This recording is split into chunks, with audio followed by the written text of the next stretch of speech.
ಒಬ್ಬ ಪ್ರೊಫೆಸರ್ ಕ್ಲಾಸಿಗೆ ಬಂದ ತಕ್ಷಣ, ಹೌದು, ಖಾಲಿ ಹಾಳೆ ಇರುತ್ತೆ, ಅದರಲ್ಲಿ ಒಂದು ಕಪ್ಪು ಚುಕ್ಕೆಯನ್ನ ಇಟ್ಟಿರ್ತಾರೆ. ಮಕ್ಕಳಿಗೆ ಅದನ್ನ ಕೊಡ್ತಾರೆ, ಬರೀರಿ ಅಂತ ಹೇಳ್ತಾರೆ. ಏನು ಬರ್ದಿರ್ಬೋದು ಮಕ್ಕಳು ಅದನ್ನ ಕಂಡು? ಏನೂ ಇಲ್ಲ. ಡ್ರಾಯಿಂಗ್ ಮಾಡಬಹುದು. ಖಾಲಿ ಹಾಳೆ. ಓಕೆ, ಏನು ಇರುವುದಿಲ್ಲ ಅದ್ರಲ್ಲಿ. ಒಂದು ಕಪ್ಪು ಚುಕ್ಕೆ ಇದೆ. ಓಕೆ, ತಮಗೆ ಏನನ್ನಿಸುತ್ತೋ ಅದನ್ನ ಬರೀತಾರೆ. ಓಕೆ, ಬಿಳಿಯ ಹಾಳೆಯ ಬಗ್ಗೆ ಬರೀತಾರೆ. ಓಕೆ, ಎಷ್ಟೇ. ಓಕೆ, ಮಕ್ಕಳು ಏನ್ ಬರೀತಾರೆ ಅಂತ ಕೇಳಿದ್ರೆ, ಆ ಇಡೀ ಪೇಪರ್ ಅಲ್ಲಿ ಇದ್ದಂತಹ ಖಾಲಿ ಹಾಳೆ ಬಗ್ಗೆ ಬರೆಯೋದಿಲ್ಲ, ಕೇವಲ ಕಪ್ಪು ಚುಕ್ಕೆ ಬಗ್ಗೆ ಬರೀತಾರೆ. ಈ ಕಪ್ಪು ಚುಕ್ಕೆ ಇದ್ದದ್ರಿಂದ ಆ ಬಿಳಿಯ ಹಾಳೆ ಹಾಳಾಯ್ತು ಅಂತಾನೆ ಬರೀತಾರೆ. ಆ ಕಪ್ಪು ಚುಕ್ಕೆ ಆ ಬಿಳಿಯ ಹಾಳೆಯಲ್ಲಿ ಚೆನ್ನಾಗಿ ಕಾಣಿಸುದಿಲ್ಲ ಅಂತಾನೂ ಕೂಡ ಬರೀತಾರೆ. ಆ ಕಪ್ಪು ಚುಕ್ಕೆಯ ಬಗ್ಗೆ ಬರೀತಾರೆ. ಇದಕ್ಕೆ ಪ್ರೊಫೆಸರ್ ಹೇಳ್ತಾರೆ, ನಾವು ಮಾತನಾಡ್ಬೇಕಾದ್ರೆ ನಾವು ಹೈಲೈಟ್ ಮಾಡೋದೇ ಒಬ್ಬರ ತಪ್ಪನ್ನು. ನಮ್ದು ನಾವು ಬಿಟ್ಕೊಡೋದಿಲ್ಲ, ಆದ್ರೆ ಬೇರೆಯವರನ್ನ ನಾವು ಹೇಗೆ ನೋಡ್ತೇವಲ್ಲ, ಅದ್ರಲ್ಲಿ ಏನಾದ್ರೂ ಒಂದು ಹುಳುಕು ಕಂಡ್ರೆ, ಸಣ್ಣದಾದಂತಹ ಒಂದು ತಪ್ಪಿದ್ರು ಕೂಡ ನಾವು ಅದ್ರ ಬಗ್ಗೆ ಬರೀತೇವೆ. ನಾವು ಅದ್ರಲ್ಲಿ ಅಷ್ಟು ಖಾಲಿ ಜಾಗ ಇತ್ತು, ಅದ್ರಲ್ಲಿ ಆ ಚುಕ್ಕೆಯಿಂದ ಏನಾದ್ರೂ ಬಿಡಿಸ್ಬೋದಿತ್ತು ಅನ್ನೋದು ಯಾರು ಕೂಡ ಬರ್ದಿರ್ಲಿಲ್ಲ.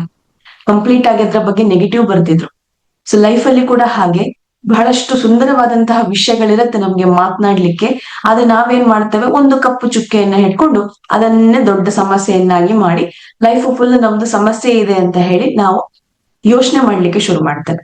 ಬೇರೆಯವರಲ್ಲಿ ಲೈಫ್ ಅಲ್ಲಿ ಕೂಡ ಅಷ್ಟೇ, ಅವರ ಲೈಫ್ ಅಲ್ಲಿ ಕೂಡ ನಾವು ನೋಡ್ಬೇಕಾದ್ರೆ ಬಹಳಷ್ಟು ಸುಂದರವಾದಂತಹ ವಿಷಯಗಳಿರಬಹುದು. ಆದ್ರೆ ನಾವೇನ್ ಮಾಡ್ತೇವೆ, ಅವರಲ್ಲಿ ಕಪ್ಪು ಚುಕ್ಕೆಯನ್ನ ಹುಡುಕ್ತೇವೆ. ಇದು ಸರಿಯಾ? ಇದು ನಿಜನಾ? ನೀವೇನ್ ಹೇಳ್ತೀರಿ? ನೀವು ಕೂಡ ಬಹಳಷ್ಟು ಜೀವನದಲ್ಲಿ ನೋಡಿರ್ತೀರಿ, ಬಹಳಷ್ಟು ಕಥೆಗಳನ್ನ ಕೇಳಿರ್ತೀರಿ, ನಿಮ್ಗೂ ಕೂಡ ಬಹಳಷ್ಟು ಅನುಭವಗಳಾಗಿರ್ತದೆ.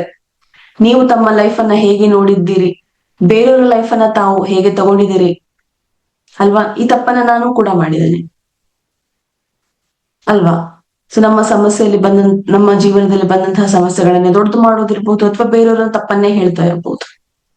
ಸೊ ಇದನ್ನ ನಾವು ಆದಷ್ಟು ಅವಾಯ್ಡ್ ಮಾಡೋಣ.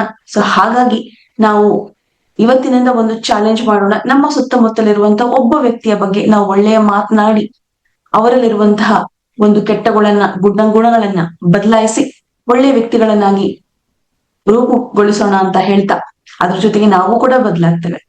ಇನ್ನೊಬ್ಬರನ್ನ ನಾವು ಒಳ್ಳೆತನವಾಗಿ ಅಥವಾ ಒಳ್ಳೆಯವರನ್ನಾಗಿ ಬದಲಾಯಿಸಲಿಕ್ಕೆ ಹೋಗ್ತೇವಲ್ಲ, ನಾವು ಕೂಡ ಬದಲಾಗ್ತೇವೆ ಒಳ್ಳೆಯ ರೀತಿಯಲ್ಲಿ.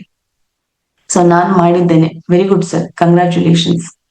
ಓಕೆ, ನೀವು ಇದನ್ನ ಬಗ್ಗೆ ಹೇಳ್ತಾ ಇದ್ದೀರಾ. ಓಕೆ, ಈ ರೀತಿ ಮಾಡಿದರೆ ನಿಮ್ಮ ಲೈಫ್ ಅಲ್ಲಿ ಈ ತರ ಎಕ್ಸ್ಪೀರಿಯನ್ಸ್ ಆಗಿದೆ ಅಂತ. ಓಕೆ, ತಾವೀಗ ಅಂದ್ಕೊಳ್ಬೇಕು, ನಾನು ಆವಾಗ್ಲೇ ಬಿಳಿಯ ಹಾಳೆಯ ಬಗ್ಗೆ ನಾನು ಒಂದು ಉದಾಹರಣೆಯನ್ನ ಕೊಟ್ಟೆ. ಆ ಬಿಳಿಯ ಹಾಳೆ ನಿಮ್ಮ ಲೈಫಾ ಅಥವಾ ಆ ಕಪ್ಪು ಚುಕ್ಕೆ ನಿಮ್ಮ ಲೈಫಾ? ಆ ಬಿಳಿಯ ಹಾಳೆಯ ಬಗ್ಗೆ, ತಮ್ಮ ಲೈಫ್ ಅಲ್ಲಿ ಇರುವಂತಹ ಒಂದು ಪಾಸಿಟಿವ್ ವಿಷಯದ ಬಗ್ಗೆ ಕೇವಲ ಒಂದು 5 ಪಾಯಿಂಟ್ಸ್ ಅನ್ನ ಈಗಲೇ ಬರಿತೀರಿ. ಶುರು ಮಾಡಿ. ತಮ್ಮ ಲೈಫ್ ಒಂದು ಬಿಳಿಯ ಹಾಳೆ, ಸಮಸ್ಯೆ ಅನ್ನೋದು ಒಂದು ಸಣ್ಣ ಕಪ್ಪು ಚುಕ್ಕೆ. ಇದ್ರ ಮೇಲೆ ತಾವೀಗ ಬರಿತೀರಿ. ನೋಡೋಣ ತಾವೆಷ್ಟು ಪಾಸಿಟಿವ್ ಆಗಿ ಬರಿತೀರಿ ಅನ್ನೋದು. ಸಮಸ್ಯೆ ತಮಗೆ ಎಷ್ಟು ಚಿಕ್ಕದಾಗಿ ಕಾಣಿಸ್ತಾ ಇದೆ ಅನ್ನೋದನ್ನ ನಾನು ನೋಡ್ಬೇಕು, ನಾನು ಅದನ್ನ ಬಯಸ್ತೇನೆ. ಸಮಸ್ಯೆ ಅನ್ನೋದು ಆ ಕಪ್ಪು ಚುಕ್ಕೆ ಇದ್ದಷ್ಟೇ ಚಿಕ್ಕದು, ಅಷ್ಟೇ. ಅದನ್ನ ನಾವು ನೋಡದೆ ಹೋದ್ರೆ ಬಿಳಿಯ ಹಾಳೆ ತುಂಬಾ ಚೆನ್ನಾಗಿ ಕಾಣಿಸ್ತದೆ.